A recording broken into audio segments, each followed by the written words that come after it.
akasuwa ka Museveni akamukwatidde mu buyinza kava Amerika, kava Bungereza, kava mu European Union. Kati eno gyendi omulimu gwendiko kumusekeeterera si kirumamu, kumuvunza na kuvunza kigavumenti kye nga ntuukirira abana abasajja abamukumidde mu buyinza nga mbagamba mmwe Abamerika mmwe mututta bagamba tetubata tutya mmwe musasula omutemu atutta. This law is targeting very few individuals. And looking at the other paper now, you clarified. Yes. It means by this week or next week, the law will be passed. Aware that one of the opposition leaders now is out of the country, and government assumes that the opposition leaders who is out of the country may come back immediately and he may lobby huge amount of money. And what the government is fighting for, by the time Bobi arrives to Uganda, the law should be in place. Teriyo kirungi kiri muteeka oleeta otya ekirungi ekitale etteeka eritalimu ekirungi ekiririmu for Ugandans oba oleeta lyaki bw'oba olina amagezi mu mutwe etteeka lino olyokya na mugundi mu muliro. Nabo bwe banga bagenda ku advisinga palamenti nti etteeka bannayuganda balyagadde nabo bajja kuba basiru. Si kugamba nti mbavuma kujjako nga baagala kuba abasiru. Nze njeri gyembirabye bateekwa ku advisinga parliament nti ebyeteeka mukole ki muliveeko na speed gye baliko wano bwe beeyongera tijja kusaba emmotoka zibakone. Bukyange Bago erya Protecting Sovereignty Bill omwaka 2026 lyanjulwa mu parliament. Minister omubeezi ow'ensonga ez'omunda General David Muhoozi oluvanyuma lyasomebwa then ne lisindikibwa mu kakiiko k'amateeka sako n'akakiiko k'ebyokwerinda okwongera okuba nga ate lyekebejjebwa ba stakeholders bangi abatuuse mu kakiiko ako okwongera okuwa ebirowoozo byabwe. Ate ne General ne Minister yennyini bakaleeta tteeka be baleeta etteeka eryo era bwe batyo ne bagenda mu maaso okulambulula ebirungi ebyali mu tteeka eryo era nga bayongera okubanga bakakasa akakiiko nti ebigendererwa by'etteeka lino lyali lya kuyamba ggwanga Uganda okufuna obwetengereze bwalyo okusobola okweggyako ate strings ezijja n'obuyambi obuva mu bannaffe kyeruppe naddala nga zijjira mu bitongole bya gavumenti ebitongole bitali bya gavumenti saako n'ebibiina by'ebyobufuzi saako n'okukendeeza abantu abo abatwala obudde ekifo ky'okutunuulira mu kutereeza ne bagenda okukwata ekkubo ery'okusalawo okusekeeterera gavumenti ne poliisi zaayo. Ebimu ku ebyo ebyayanjula mu bbaga eryo mwe muli n'ekyo ekikufuula gwe omulabi wa Simon official naye nga ondabira mu ggwanga eritali lya Uganda omugwira. Era nga bw'omala okufuuka omugwira kitegeeza nti nno bw'osalawo okuweereza Simon ssente ng'ozimuweereza ng'ova eyo ssente ezo nga zisukka mu bukadde 4 omwaka Simon alina okusooka okutegeeza ku minisita okusobola okuba nga ate afuna ssente ezo. Abantu ab'enjawulo etteeka lino bwe lyayanjulwa babadde bagenda mu maaso okubeera nga ate bakwata ku bintu eby'enjawulo. Ab'ebyobufuzi babadde bafokasinga nnyo ku byobufuzi nga bagamba etteeka lino lireeteddwa kuzingamya bibiina bya byabufuzi naddala ebiri ku ludda oluvunya gavumenti lireme kufuna buyambi okuva ebweru w'eggwanga naddala mu bannayuganda abakkiririza mu nkyukakyuka balekome okuddamu okuba nga baweereza ssente. Wabula abatunuulizi b'ebintu ne bagamba tuyinza okuba nga ffe focus tugitadde ku bannabyabufuzi naye etteeka likuba wonna. Kitegeeza nti n'omusuubuzi anaabaweereza ssente tajja kusobola kuweereza ssente ezo alina kusooka kugenda kusimba layini. So tubadde tetunnafunayo bantu okuleka ku bannannyini tteeka abaalyanjula tubadde tukyalemereddwa okufunayo bamuzira kisa abavaayo okubeera nga bawagira etteeka lino buli abadde agendayo abadde avaayo ali wanda lulusu ebibiina by'obufuzi liwanda lulusu, bannaddiini baliwanda lulusu, NGO ziriwanda lulusu, buli muntu yenna aliwanda lulusu. Era n'abamu kwabo abasinga okubanga abadde basinga okutunuzibwamu tochi nga abamu kwabo etteeka lino berikoleddwa obanga tegereka bulungi nti etteeka lino likoleddwa naye nga mu video gye nkuzannyidde nga bamu bagamba nti etteeka lino lireeteddwa olw'ekibiina ky'ebyobufuzi ekimu oba olw'omuntu sekinnoomu era ng'abantu abasinga bagamba nti etteeka lino lireeteddwa olwa kibiina kya NUP ekisooka kirina obuwagizi bungi mu diaspora kaate era ekyokubiri ekibiina kya NUP kiva wano oba kigambo kimbuze kyenkareginze bannayuganda okubeera nga batandika okwogera oba okusekeeterera eggwanga Uganda wabweru w'eggwanga abakulu kye balabanga ekimaliriza nga kittattana ekifaananyi ky'eggwanga. So amateeka gano ge bagaleeta kunafuya bannayuganda y'ensonga eyo lwaki tulina okugalwanyisa naye tesikulwanyisa amateeka ago.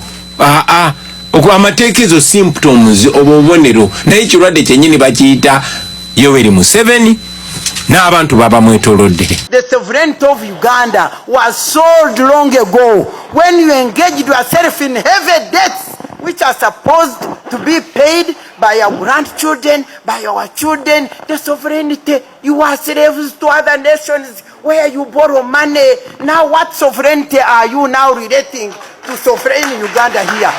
The people of Uganda, if a person is in the diaspora and wants to communicate to the people of Uganda or mobilize them to oppose a certain policy which they think is oppressive or repressive towards them, they must have a right to do that.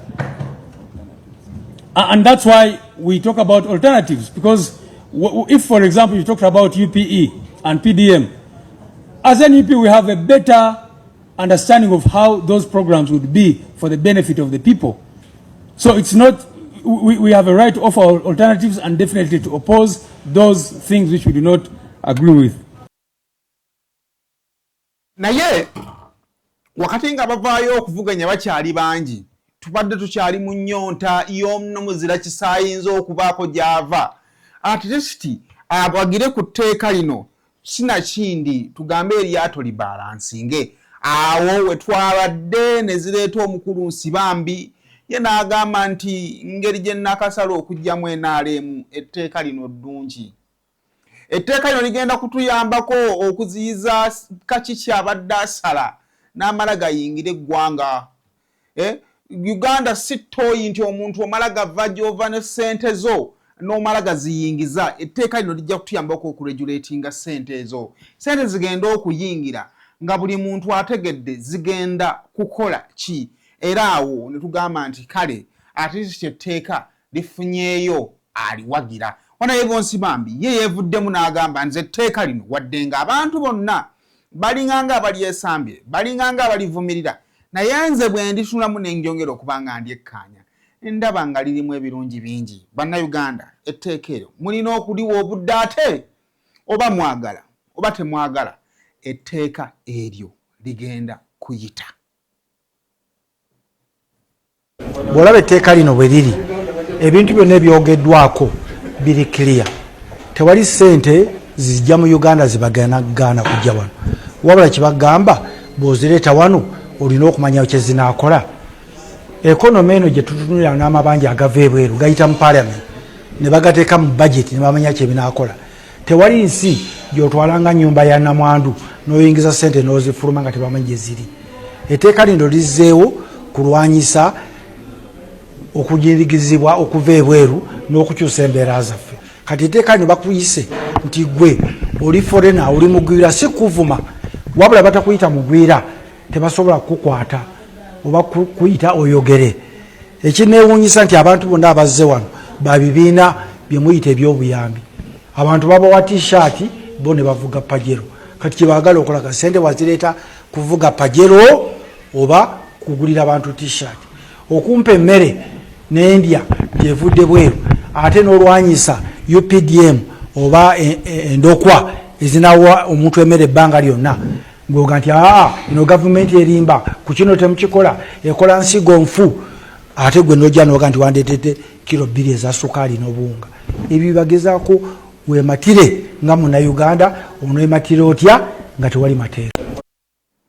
Kakati amateeka bwe galeetebwa nga galeeteddwa olw'ekibiina ky'ebyobufuzi ekimu oba olw'omuntu ssekinnoomu, kiyinza okuba ekibi mu kaseera bwe kikoleddwa ne kiba kya kaseera buseera.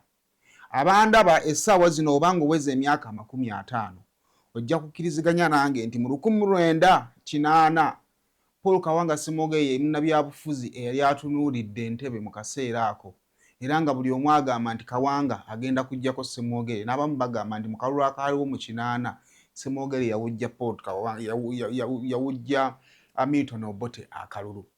Wabula wayitawo emyaka bwaka nga Yoweri Kaguta Museveni agenze mu nsiko. Oluvannyuma lw'olutalo lwa 86 Yoweri Kaguta Museveni bwajja mu bukulembeze, ate bwe twagenda mu kalulu ka 96 Yoweri Kaguta Museveni mu kaseera ako ate n'atwala obukulembeze, Paul Kawanga Ssemwogerere n'asigala ng'akwebera. Tugenda okujja mu mwaka ogwa 2001 ate yali Dr. Kanokiza Besigye, naye nga wakati awo Dr. Kanokiza Besigye tannajja mu 2001 ate Nassantege Ssebaggala yali atandise okujjayo omutwe olw'ebitabo ebitaaliwo nekiwa omukisa Dr. Kanokiza Besigye okujja. Tugenda okujja mu ka 2001 nga Besigye yaliwo. Tugenza okuyingira akalu ka 2021 nga tulina Robert Kyagulanyi Ssentamu ne 2026. Kitegeeza nti ekinene nnyo mu byafaayo by'okuvuganya mu ggwanga Uganda gibeera emyaka 20 ekibiina ky'ebyobufuzi gye kikyasobodde okuvuganya gavumenti bwe kiba kyali kiremereddwa okugijjako. Kitegeeza etteeka erisobola okubeerayo emyaka 20 oyo gwe libadde litunuulidde bw'avaawo osanga lisobola okukkakkana. Naye waliwo ebintu ebimu etteeka bye litalina kutunuulira kubanga ebintu ebyo bwe bulamu bwe mutima ye backbone y'eggwanga. Abasoma history asembera ddala okubeera omwangu ndowooza yali history theory, European history. Bwe twali tusoma the causes of the French Revolution, twalina social, twalina political, but the spark was the economic part of it. Era we wali bagambira Marie Antoinette wagambira abantu, if you cannot afford bread, try cake. That was the economy. Byonna bibadde byogeddwa, aboogezza obusungu babwogezza, aboogedda ebyobufuzi babyogedde, naye tubadde tetunnafuna atuyamba kutuzingira ku sayidi ey'ebyenfuna. Etteeka lino we liba lizze linaatulekawa. Olunaku olwaleero Governor Bank of Uganda naye alabiseeko mu kakiiko, era essaawa zino abaleese etteeka lino basigazza balina options 2. Okuleeta etteeka basobole okusibirayo munnabyabufuzi ayagala okubajja mu ntebe oba abavuganya, oba okuleka etteeka okusobola okuleka ebyenfuna by'eggwanga Uganda okusigala nga bitambula ku kkubo nga kwe birina okubeera. Mu ggwanga mulimu abakulembeze ab'ekisiikirize b'oyinza obutabuusa maaso kubanga bwe babula mu ggwanga, eggwanga liyinza obutatambula. Eggwanga eritalina muduumizi w'amagye liyinza obutatambula kubanga essaawa yonna booda y'eggwanga erimu esobola okulumbibwa. Kitegeeza amagye geetaagako omuduumizi olwa security okubeera ennywevu. Eggwanga lyetaaga gavana. Lwaki? Gavana ya monitoringa ebyenfuna by'eggwanga okulwana okulaba nga eggwanga terifuuka nga Zimbabwe waliwulira nga weetaaga wheelbarrow ejjudde ssente okugenda okugula ekintu. Olwaleero tugenda kutunuulira submission ya Governor wa Bank of Uganda versus etteeka erireeteddwa okusobola okuprotectinga sovereignty y'eggwanga. Era nga bwe twogera essaawa zino bandibanga abaleeta etteeka lino buli kimu baali bakitunuulidde bulungi, naye ensonga enkulu ate nga kwe kutambuliza eggwanga ng'ensonga eyo teboola wa opposition na wa gavumenti, teboola mutayirire n'atali mutayirire, y'ensonga ey'ebyenfuna. Era ng'ensonga eyo Governor wa Bank of Uganda agirambuludde. Njagala okutegeeza liyinza okuba nga etteeka lya sovereignty libadde zzibu nnyo okukasukibwa mu kasero, naye bwe biba nga Governor wa Bank of Uganda ebigambo bye ŋŋenda okuwa yabyogedde, ate ng'alina eddimu ery'okumakinga sure nti ekonomi ya Uganda etambula beswi, nga twolekedde akaseera eggwanga Uganda we lirina okufinansinga almost 52% of its budget, kubanga okusinziira ku budget eyamaze okuyisibwa Parliament eya trillion 84, bannayuganda balina okufinansinga budget eyo by 44 trillions. Ezo nga ziva mu misolo gy'abannayuganda. Kakati abakulu mu gavumenti balina okusalawo okudobonkanya ebyenfuna basigalirayo Kyagulanyi oba okuleka ebyenfuna bitambule Kyagulanyi banaamutetenkanya mu maaso awo we tugenda okutambulira.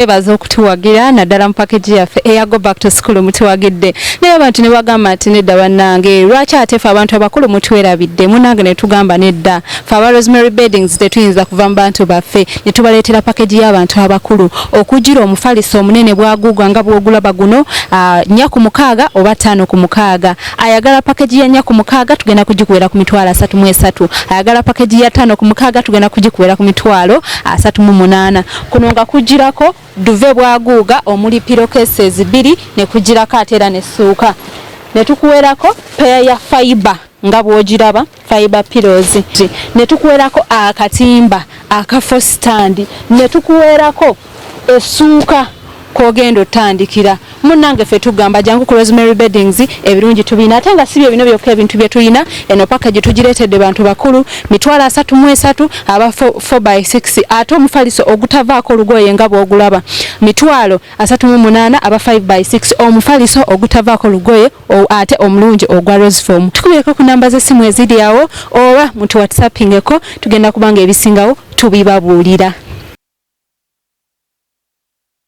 Millennial Logistics and Outsourcing be bannoggwa omusuubuzi ali e Uganda ng'oyagala okutumya emaali okuva e China ekutuukeko ku mulyango. Aba Millennial Logistics and Outsourcing bakuguliza emaali okuva e China nga ne bw'oba oyagala kugula butereevu okuva ku kkolero gw'oyogera bwogezi ky'oyagala nga bo banyeenya ngobero. Emaali ne bw'eba ejjira ku nnyonyi oba ku mazzi bo bagitikka ate nno ne bagituusa nga nnamba ne bakwewaza okuyombera enkolo. Bano bw'obakwasa emaali yo oba obakwasizza kibyago serengeta mu Nkulubagga kubanga ekuumwa bulungi okuva gy'eva okutuuka gy'eraga. Ennamba z'essimu zino bw'ozikoonako onooba weewonyezza embeera ya kirazamwoyo ng'ebbwa eridda mu nkovu.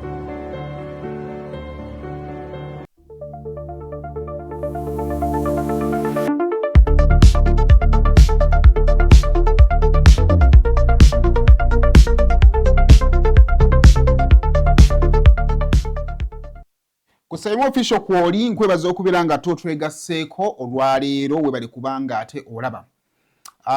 Mu show eno nkusaba kubeera nga ate olikinga kijja kuyambako okusobola okuba nga ate video zino zitambula.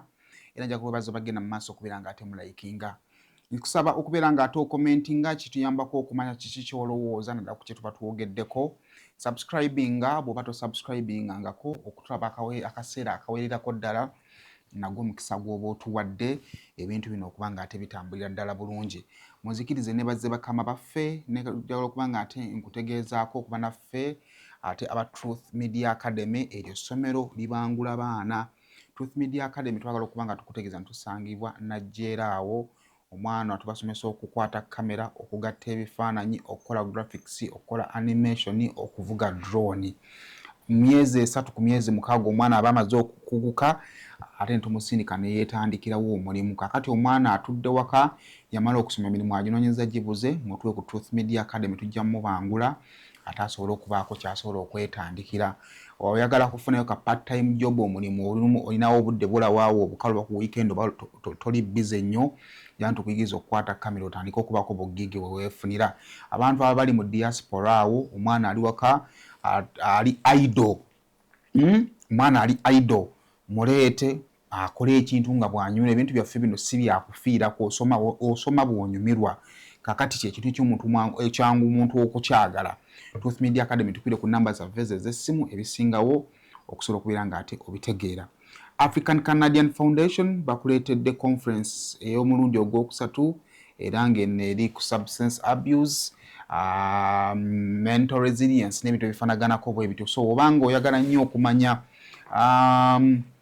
mental knowledge, oyagala kumanya twakava mu story ya Okero badde nki bagamba nnyo twetaaga okumanya omulalu afaanana atya biki ebijjako ku muntu ebifanaganako bwe bityo. Conference eno twetaaga ogigendamu eri mu September okuva 11 mpaka 12 tugenda beera Canada. Nammwe abaagala okuyitamu olina omwana abadde abantu onoonya connection ku ngeri gy'asobola kuyingira Canada nawo osobola okuba nga ate okozesa omukisa guno n'oyitawo. Abantu bonna babeera mu kantu wano bwe twali tukola nabo naye nga baayitamu abasinga. Ebitundu 95 ku buli 100 bakozesa conference eno. Kakati wandibadde naawe ogikozesa kuba ku namba ezo ez'essimu omukulu mu Uganda akyalimu mukubireko mwogerezeganye olabe engeri gy'asobola okuwamu invitation. Enamba z'essimu zoba ku screen ezo oba okwata totwala graphics. Enamba z'essimu ezo zoba otwala mukubireko mubuuze nti gwe mulongo musisinkane mwogerezeganye. Kale nkwaniriza olunaku olwaleero mu kakiiko ka Parliament ak'amateeka n'aka defense akakiiko akatuulako almost abakiise endowooza 50 malamba era ng'ennaku zino eddimu lye baakugukira kwe kusobola okubeera nga tebakuba torch mu bbago lino erya Protection of Sovereignty Bill ery'omwaka 2026 era ng'ero lyasomwa gye buvuddeko nga bwe nkutegeezezza. Kakati mu bakiise olunaku olwaleero mwe muli Govonor wa banka enkulu ey'eggwanga Uganda omukulu amanyiddwa nga Dr. Michael Ating Ego. Dr. Michael Ating Ego era ng'ono kinajjukirwa nti yalondebwa ku bwa Govonor mu February w'omwaka oguwedde omwaka 2025 era nga Pulezidenti w'eggwanga Uganda ye yamulonda. Musajja nno yasoma ebitabo n'ebyenfuna yabikugukamu. Background we ono yaliko deputy governor wa Bank of Uganda era nga former executive director wa EMEFMI. Education bagamba nti alina PhD mu economics from Liverpool University, alina masters from Cardiff Business School, ate alina bachelors from Makerere University.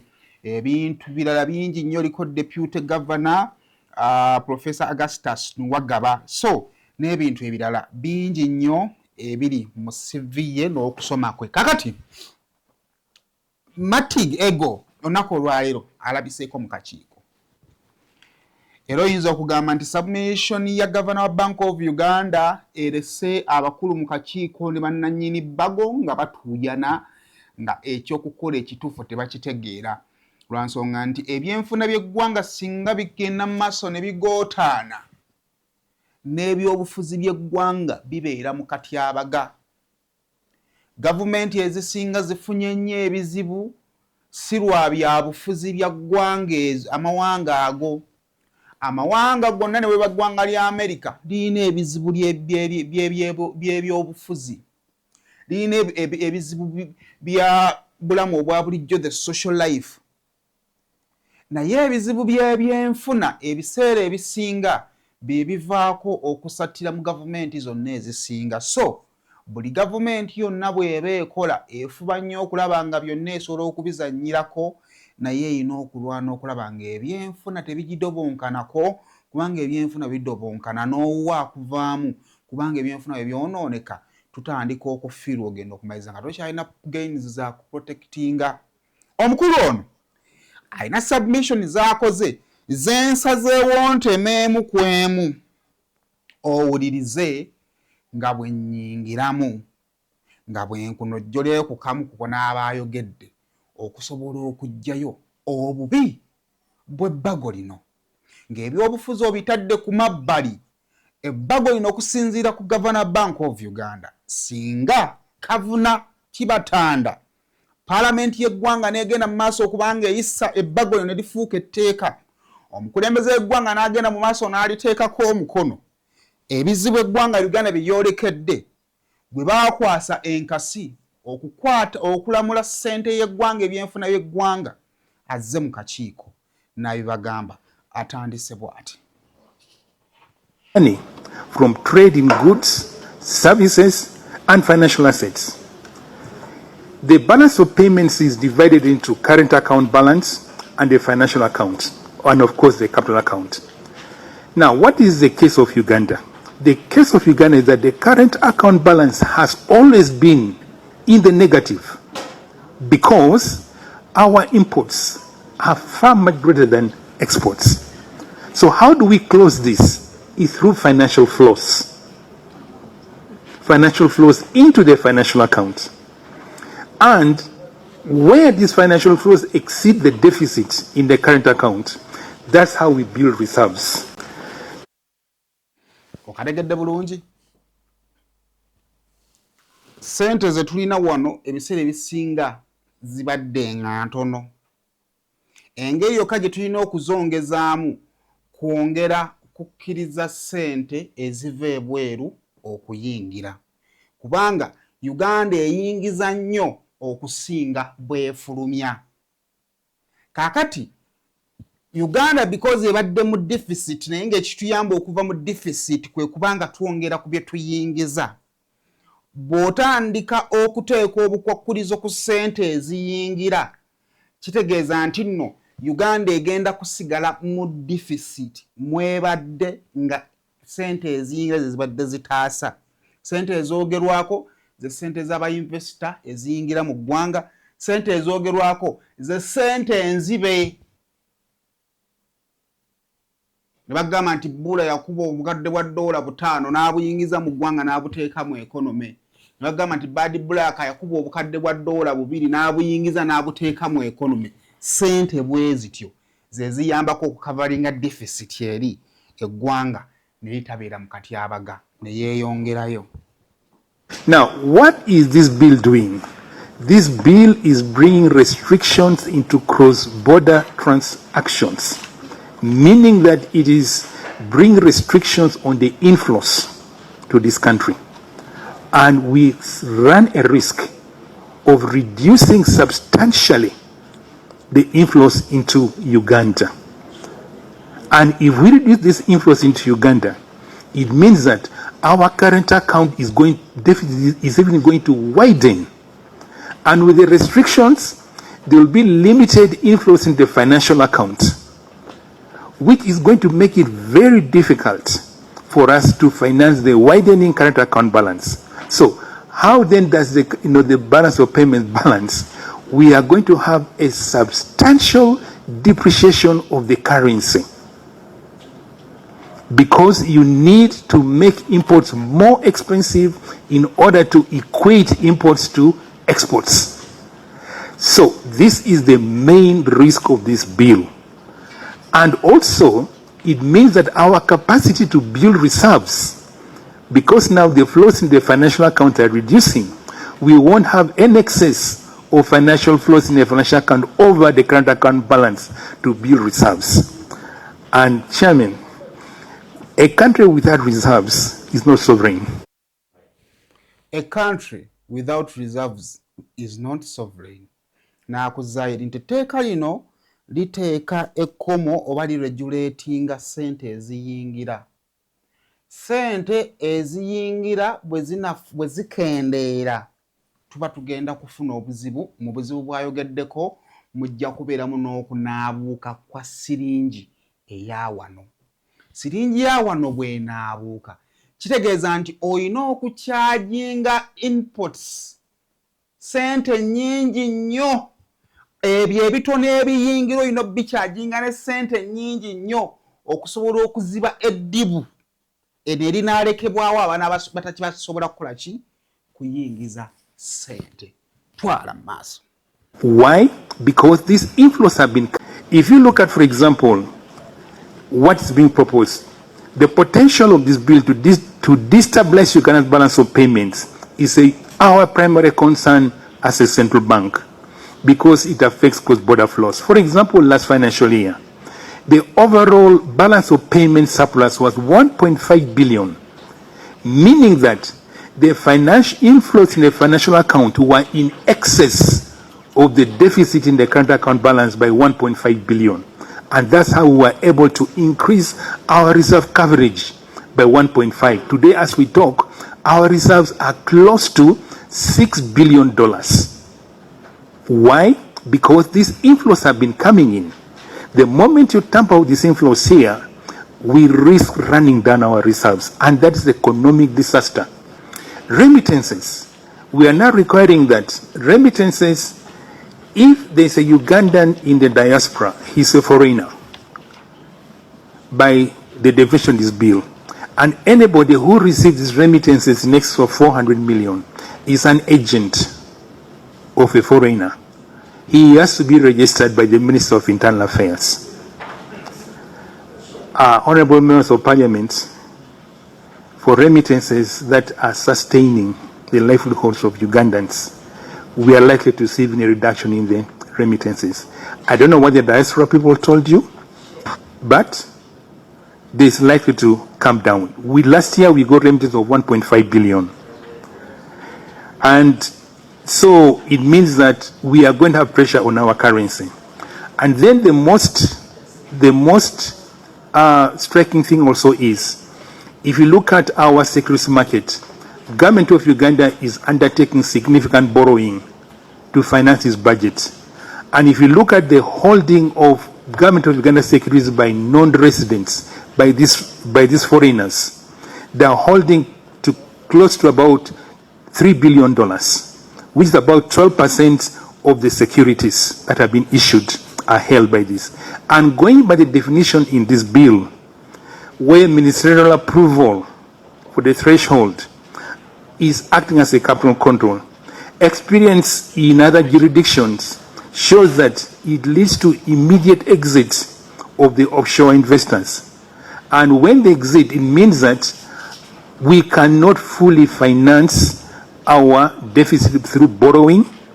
And if we are going to finance, it's going to be through very high interest rates. And as they exit, it will have impact on our currency. Governor ayongedde n'annyonnyola ayina kyayisa remittance nti bannayuganda abali ebweru w'eggwanga abayingiza ssente okusinziira ku records ze bayina abayingiza billion eza dola eziri mu 1.5 billion dollars ezo za bannayuganda abali ebweru w'eggwanga abasindika ssente ne zijja ne zituula mu economy okusinziira ku tteeka lino singa liba liyise olwedde muba mumaze okufuuka bafuleyina kitegeeza nti abantu bano abasobola okugenda ne bayita mu procedures entuufu ez'okuweereza ssente bayinza okusalika kitegeeza nti ssente zino ezibadde zikomezebwa ne zibeera mu reserve y'eggwanga zijja kusalikako. Ensonga endala enkulu n'agamba nti Uganda y'emu ku mawanga agaliraayinga mu kwewola. Kakati mu process y'okwewola, okwewola olumu kujja n'ebintu ebyenjawulo. Oli asobola okukuwa okuzimba ekkubo naye n'akuweerako ne kampani nga kampani eyo esasula emisolo gya wano naye nga kyajjira ku ssente ze kwakola kize weewola era ng'okusinziira ku kubalirira kwabwe ssente z'abantu abava ebweru w'eggwanga nga si bannayuganda ziri mu biliyoni $3. Kakati etteeka lino bwe liyita era nawe oyinza okumaliza nga bayinvesita batandise okuggyamu ssente zaabwe ekiyinza okuleka ekonomi y'eggwanga era nga nayo eri mu kuwenyera.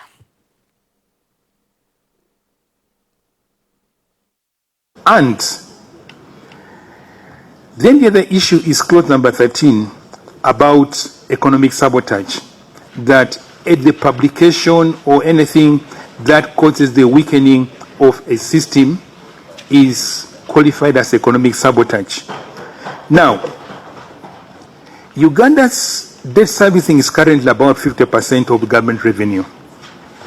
By criminalizing economic research that identifies fiscal instability, as in clause number 13, the bill destroys what we call price discovery. Because if I'm an investor, I need to look at all the information about an economy, then I price based on that information. So when I don't have that information, because we don't have, the bill has said don't publish anything that weakens the system.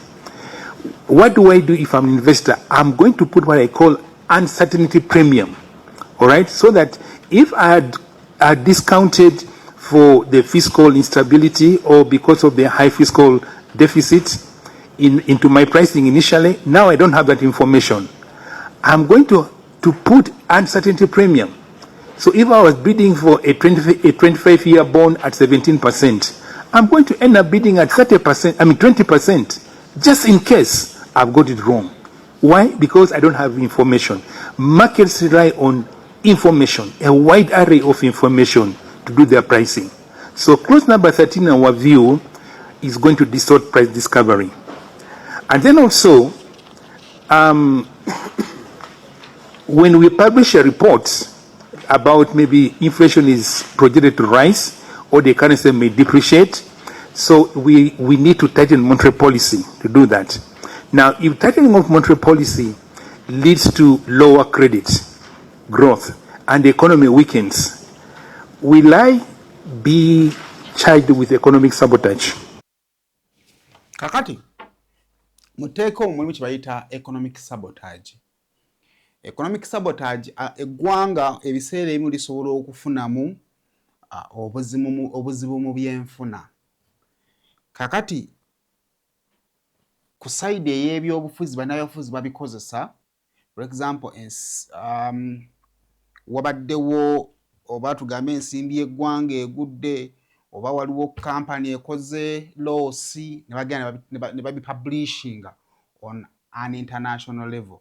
For example, tulina Uganda Airlines efunyemu obuzibu mugenze ku mutimbagano mubikubye n'ebifaanaganako bwe bityo. Kakati muteekero mulimu kibayita economic sabotage nti bw'ovaayo n'opublishinga ekintu ekiri negative osobola okucharginga omusango gwa economic sabotage. Kakati abakulu ba Bank of Uganda kibagamba nti kizibu kiri bwe kiti. Access to information about the economy bwe zinaakwekebwa, kitegeeza nti musiga nsimbi eyandyagadde okujja okusiga ssente mu Uganda teri mugagga ati ainvestinga ssente wantu nga tagoberedde kumanya bitambula bitya. Bw'aba wakujja okuinvestinga nga tategedde bitambula bitya, kitegeeza agenda kuinvestingira mu kuteebereza. Bw'atandika okuinvestinga mu kuteebereza, kitegeeza agenda kuteebereza at the expense of ffe baaweereza.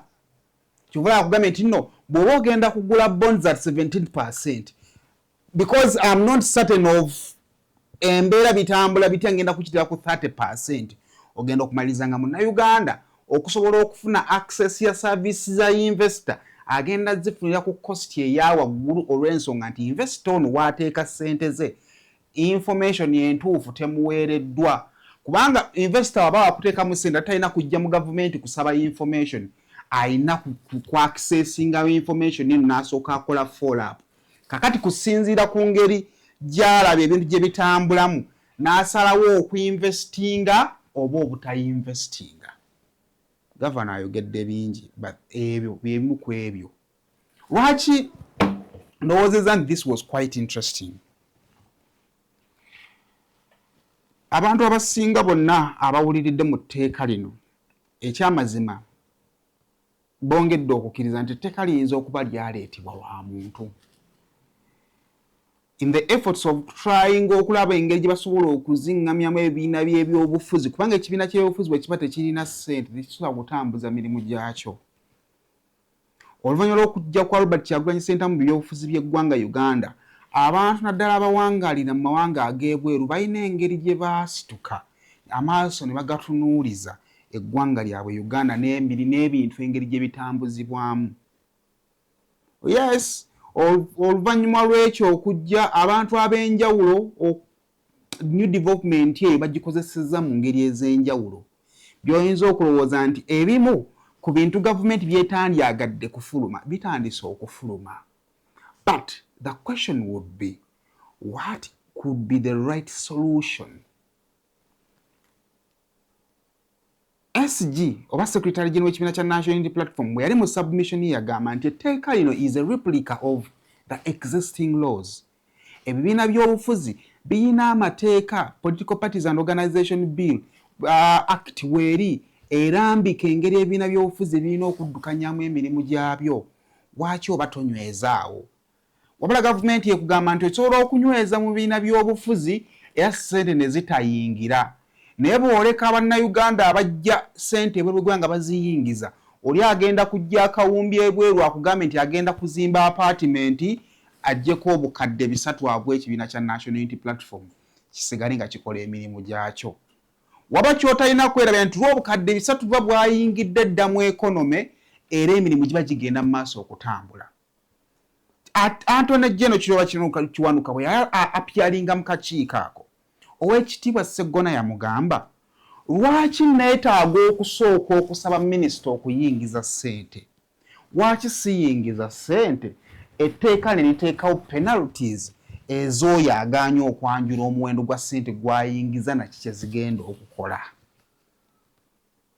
Eyo yatujja kugenda mu maaso okubeera nga tubigoberera.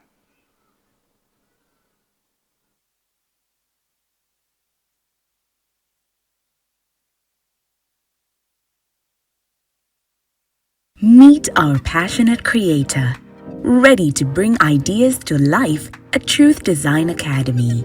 From mastering graphic design to creating stunning visuals, this is where creativity begins. But design is just the start. Lights, camera, action. Exploring the world of filmmaking is just as exciting. With hands-on experience, every challenge turns into a learning opportunity and success is just a step away. At Truth Design Academy, we offer courses in graphic design, film production, digital marketing, website design, 3D animation, and photography, including drone technology. Your creative journey starts here. Enroll today and turn your passion into a profession.